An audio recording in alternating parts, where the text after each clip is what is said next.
10월 29일 월요일 황장수의 뉴스 브리핑 시작하겠습니다.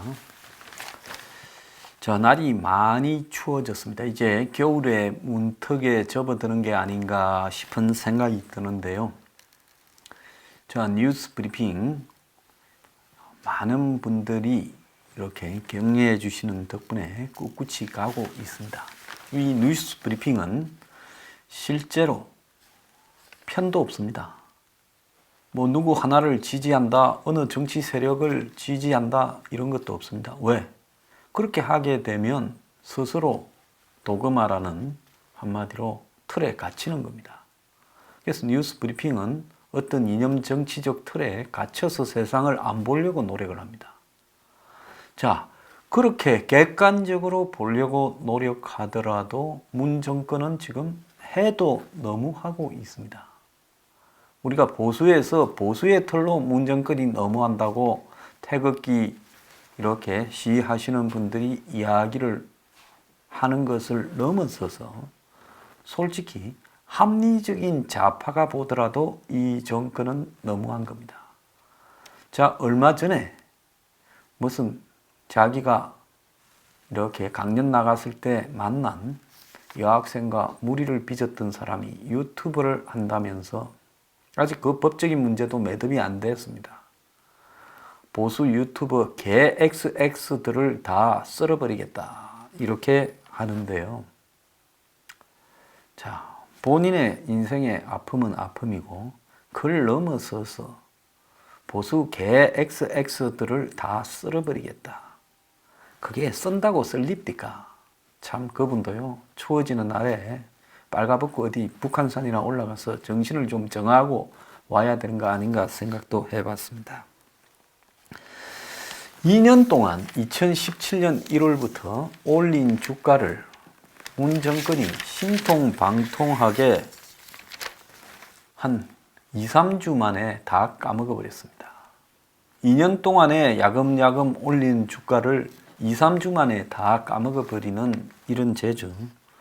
문제는 주식이 내려갈 수도 있고 올라갈 수도 있고 급락할 수도 있습니다. 문제는 뭔가 하면 이걸 심각하다라고 느끼면서 어떻게 세상을 지금 해석하는 시각을 지금 경제적인 붕괴에 한번 관심을 가지고 보면서 맞추느냐, 이게 중요하죠. 그런데 이런 일이 벌어짐에도 불구하고 주말에 등산을 갔습니다. 등산을 가서 하는 말이 민생 위해 소득주도 혁신성장 잘해야 된다. 민생의 어려움 알고 있다면서 그런 이야기를 합니다. 또 한편으로는 김정은에게 한라산을 보여주고 싶다. 이렇게 말을 했습니다. 자, 제가 그런 이 문재인 보면서요, 정말 답이 없는 사람이다. 이렇게 생각을 했습니다. 경제 붕괴가 눈앞에 닥치고 있는데 이 마당에도 문재인은 친북 평화 타령을 하고 대국민 경제 실정에 대한 사과 그리고 경제에 대한 비상한 방향 전환 등을 말하지 않고 있습니다.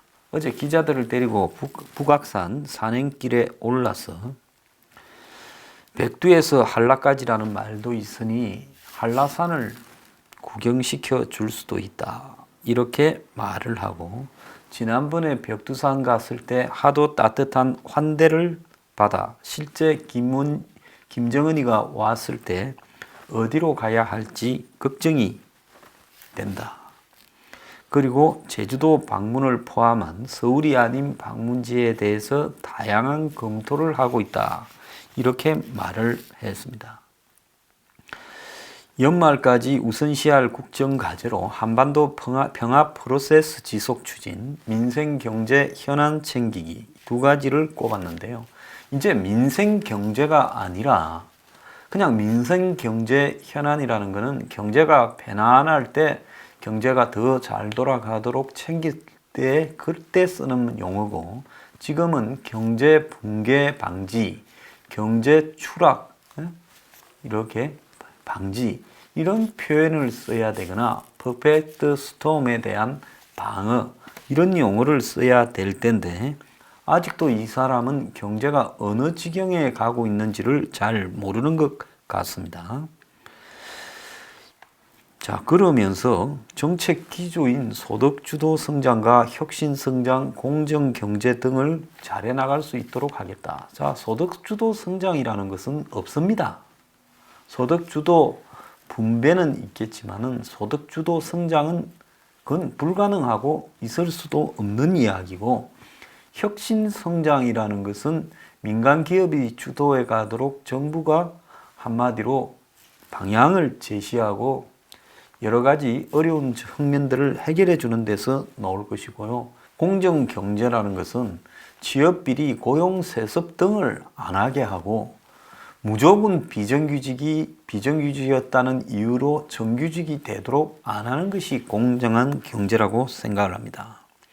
어제 하는 이야기를 봤을 때 아직도 제가 볼 때 똥인지 오줌인지 된장인지 지금 돌아가는 상황을 구별을 못하는 혼돈 상태에 빠져 있다.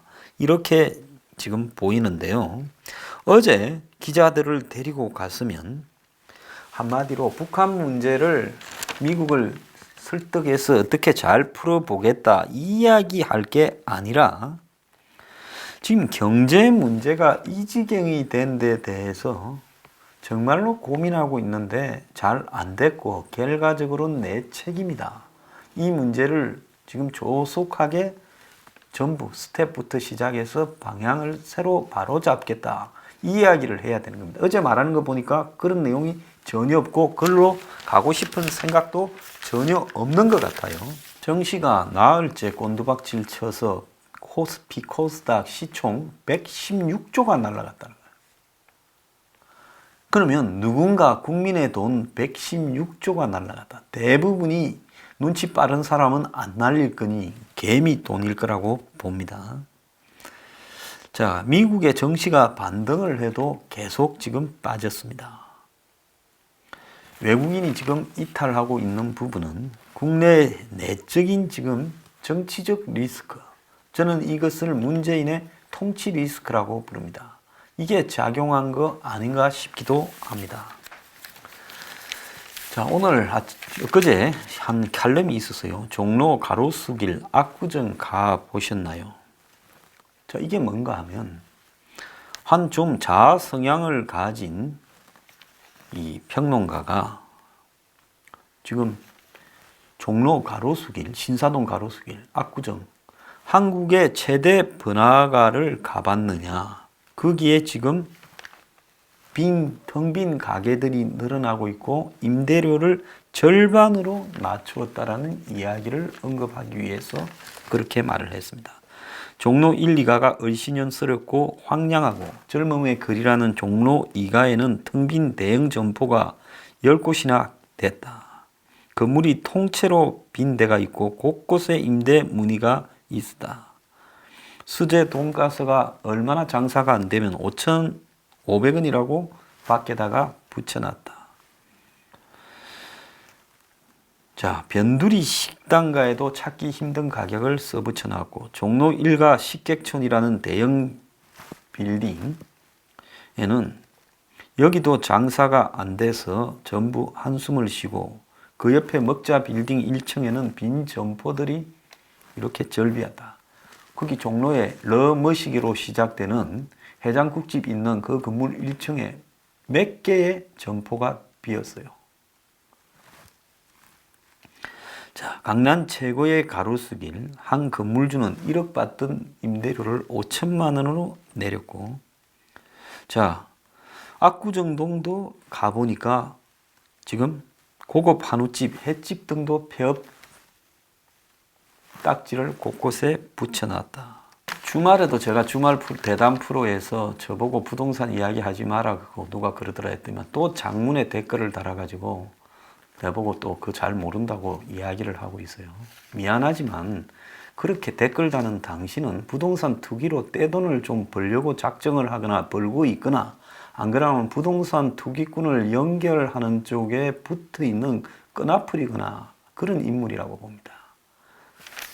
자, 부동산을 제가 좀 이야기를 할게요. 세계 주택 경기의 하강 국면이 시작됐다고 합니다. 뉴욕, 런던, 홍콩 주요 도시의 집값이 일제히 하락하고 있는데 이것은 미국의 금리 인상과 미중 간의 무역 분쟁의 영향력이 직격탄이 되고 있는데 사실은 올라도 너무 올라서 내릴 요인을 찾고 있던 참에 이런 요소들이 지금 이유가 됐다고 합니다. 노무현 정권 말미에 한 은행장이 그랬어요. 평당 1억씩 올라가고 있다. 그러니까 지금 끝물이고 곧 무너질 거다. 지금 들어가봤자 1,000만 원도 못 벌 건데 벌어봤자 이러면 몇 천만 원 날릴 건데 평당 누가 이걸 사겠느냐. 근데 결국 노무현 정권 말미에 무너지기 시작해서 집값이 폭락을 했지요. 지금 강남의 곳곳에서 이 평당 1억이니 하는 이야기까지 했지만은 이제 이것도 꺼져가고 있습니다. 끝났어요. 자, 부동산 지금 꺼져가고 있고 주식 꼰두박질 치고 있습니다. 오늘 할 언론은 경제 위기의 기승전결이라고 말을 하며 우리가 순서로 따지면 처음에 기, 성, 전, 결 할 때 이미 한국은 세 번째인 전 단계다라고 이야기를 하면서 기업은 IMF 때보다도 훨씬 어렵다고 하고 주가 하락 등의 소비자는 아예 지갑을 닫고 청년층과 3040의 실업률은 너무나 심각하다는 겁니다. 자, 정책을 제시할 정부는 도대체 어디로 갔느냐라고 묻고 있습니다. 오늘 아침에 보면 장기 실업자가 지금 15만 명이다. 이렇게 외환위기 이후에 최대의 지금 숫자를 기록하고 있다 나오고 있습니다. 올해 1월 달부터 9월 달간의 실업자 수는 111만 7천 명으로 작년 같은 기간보다 5만 1,000명이 늘었고요. 장기 실업자는 6개월 이상 일자리를 구하고 있는 사람을 장기 실업자라고 하는데 이 사람들이 15만 2천 명이 넘는다고 합니다.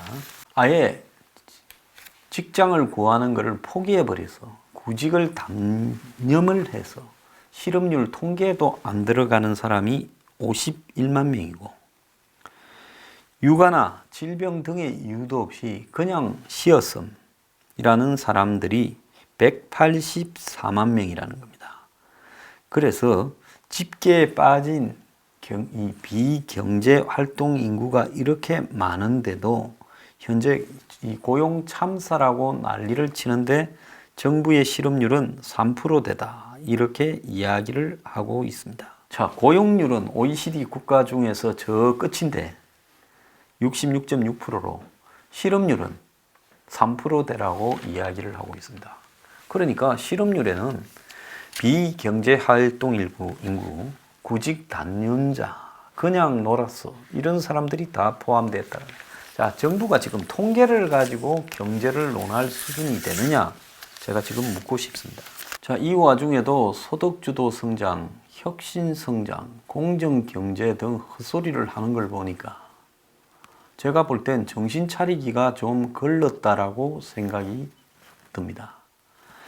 자, 북한, 노동, 강남 이 3대 프레임에 문재인 정권이 갇혀버렸다. 오늘 동아일보 박재균 칼럼이 그렇게 이야기를 하고 있습니다. 남북 문제는 한미 4강 외교 종속 변수에 불과하다. 북보다 미국을 놓고 해야 효과적이고 기업과 노동 편가르기 프레임이 시장 원리에 맞지 않아서 지금 경제가 멍들어가고 있다. 이 부동산을 정치 논리로 접근해서는 안 된다라고 이야기를 하고 있습니다.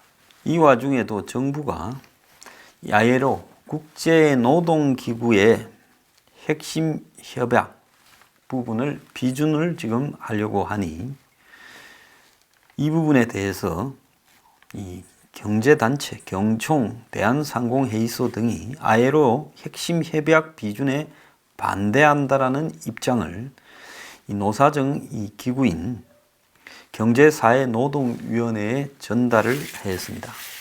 자, 해고자의 노조 가입을 허용하고 유급 노조 전임자 등을 이렇게 하겠다라는 부분에 대해서 지금 경제단체들이 반대를 하고 나선 겁니다. 재계에서는 그러잖아도 노조가 세계에서 제일 강성이고 말은 하지 않았지만은 정권도 노조 편을 들고 있는데 이런 ILO의 조약 비준을 해서 한국에도 적용하게 되면 한국의 기업 못 해먹는다. 이렇게 지금 이야기를 하고 있고, 이런 협약이 비준이 될 때는 정교조도 자동으로 합법화 되어버리고 공무원도 파업이 가능해지는 일이 벌어지는데 이런 혼란을 어떻게 할 것이냐 이야기를 하고 있습니다. ILO 핵심 협약 87조 결사의 자유와 단결권 보호 협약이나 단결권 및 단체 교섭 협약에는 노동자는 어떤 차별 없이 단체를 설립 가입할 수 있어야 하고 노조 가입을 이유로 처벌받지 않아야 한다 되어 있습니다. 자, 그러면 이런 문제를 가지고 이제 허용을 해주면 채용, 인사청탁 등의 비리로 해고된 근로자의 노조 가입을 허용하면 노조의 정치화가 우려된다. 또 골프장, 캐디, 택배기사 등 특수 고용직까지 노조를 설립 허용하면 전 사회 경제 영역에서 파업이 일상화된다. 공무원과 교사도 파업권을 얻게 되면 사회 혼란이 우려된다. 해직 교사를 노조원으로 받은 정교조도 합법화된다. 또 그리고 강제 노동 금지 조항을 또 인정해 주게 되면 군복무를 대체하는 사회복무요원이나 산업기능요원은 지금 일반 이 사원들보다 임금이 적어서 이것도 강제 노동에 해당될 수 있다고 소송이 들어올 수가 있다. 이렇게 우려를 하고 있습니다. 자, 이뿐만 아니라 지금 유치원 문제를 부각시켜서 한마디로 국민들의 시선을 대립적으로 부패한 사립 유치원 대 유치원에 다니는 아동을 둔 학부모 이렇게 몰아가고 있는 정권은요. 유치원의 휴원 폐원 때 지금 유치원이 전국에 한 10대 개가 문을 닫으려는 모양이에요. 학부모의 사전 동의를 받아야 된다라고 이야기를 하고 있고 이 와중에 감사를 앞두고 있는 정부의 감사를 앞두고 있는 창원에서는 어린이집 원장이 투신 자살을 하는 사태가 벌어지기도 했습니다. 자, 앞에서 말한 경제위기의 기승전결 이건 매경에 박남규 서울 경영대 교수가 글을 썼는데요. 자, 기에 해당되는 단계는 국가 혹은 글로벌 시장에서 경제 위기가 시작되는 단계가 지금 보인다. 이게 기입니다. 기의 단계에서는 소수의 경제 전문가가 경제 위기 발생 이유를 지적하지만 대다수의 일반 소비자들은 이해하지 못하고 정부가 이 위기 가능성을 부인하기 위해서 애를 쓰고 있다. 하지만 시장에서 발생하는 현상을 보면 위기가 분명하다. 그리고 두 번째 단계 성은 시장에서 경제위기에 해당되는 현상들이 나타나기 때문에 일반 사람들도 이제 경제위기가 올지 모르는 불안감을 가지고 있고 기업들도 힘들어하고 실직하는 사람이 많아지고 시장이 침체되기 시작한다. 이때가 되면 전문가들은 1, 2년 전에 자신들이 지적했던 현상이 일어나고 있다고 진단을 하고 정부도 2단계가 되면 경제 위기를 부정하기가 어려워진다. 자, 경제 위기의 세 번째 단계 전은 이제 이거는 한국이 지금 해당되고 있다고 이야기하는 겁니다. 더 이상의 토론과 논란이 필요 없을 정도로 경제가 거의 사회 전반에 거쳐서 위기 현상이 가시화되는 형태로 나타나고 기업은 무너지고 실직자 숫자가 의미 있게 증가하고 주식시장을 비롯한 이 자산 가치가 무너지면서 소비자들이 겁을 먹고 정부는 뒤늦은 대책을 발표하지만 백약이 무효한 상태가 된다. 전문가들은 다양한 대책을 이야기하면서 정부를 비판하고 실상 정부는 할 수 있는 대책이 없어지는 단계에 도달한다. 마지막 단계의 결은 생존 가능성과 능력을 가진 소수의 기업만 살아남고 대다수의 기업이 붕괴되고 근로자들 역시 직장을 유지할 수 있는 경쟁력을 가진 사람들만 빼고 나머지는 대부분 실직하고 자산 가치도 더 이상 하락하기 어려운 수준까지 추락을 하고, 그래서 전문가는 이제 다 무너진 추락 단계에서 경제를 복구하기 위한 응급 대책을 이야기하고, 이 단계에 이르면 정부는 이제 경제 대책이 아니라 무너진 경제 재건책을 내놔야 될 단계다. 그런데 한국 경제는 이미 기성을 지나서 전의 단계에 진입하고 있고, 기업들은 IMF 때보다 더 어렵다 하고, 소비자들은 이미 지갑을 닫았고, 주식시장에서 우량주마저도 30% 이상 떨어졌고, 10%에 육박하는 청년 실업률이 지금 사회적으로 가시화되고, 한참 일해야 될 30대, 40대의 실업률도 큰 폭으로 하락하고, 2009년 금융위기 이후에 최대 폭의 실업률을 기록하고, 자, 이런 상황에서 지금 대책을 제시해야 될 정부가 전혀 보이지 않고 있다라는 겁니다. 자, 저 이야기가 아니라 저는 작년, 재작년부터 경제가 정말로 어려워지고 있다. 한 2, 3년 안에 경제 위기가 올 수 있다고 계속 이야기를 해왔습니다. 자, 그럼에도 불구하고 이 정권은 대북 쇼로서 또 소득주도 성장이니 공정경제라는 황당한 소리로 국민을 속여왔고요. 그것이 마치 통할 수 있을 것처럼 자신있게 이야기를 했습니다. 근데 국민들도 마찬가지예요. 대다수의 국민들은 이 정권의 여우가 새벽에 등산 가는 사람을 홀리듯이 홀려가지고 그냥 밤새도록 끌려다니는 모양새를 지금 노출하고 있는 겁니다. 과거에 이 새벽에 일어나야 되는데 한밤중에 잘못 일어나가 시계가 없을 때 산에 올라가면 여우가 홀려서 밤새도록 산을 끌고 다닌대요. 지금 이 정권의 국민들은 이 정권이 하는 쇼에 홀려가지고 1년 반을 끌려다녔습니다.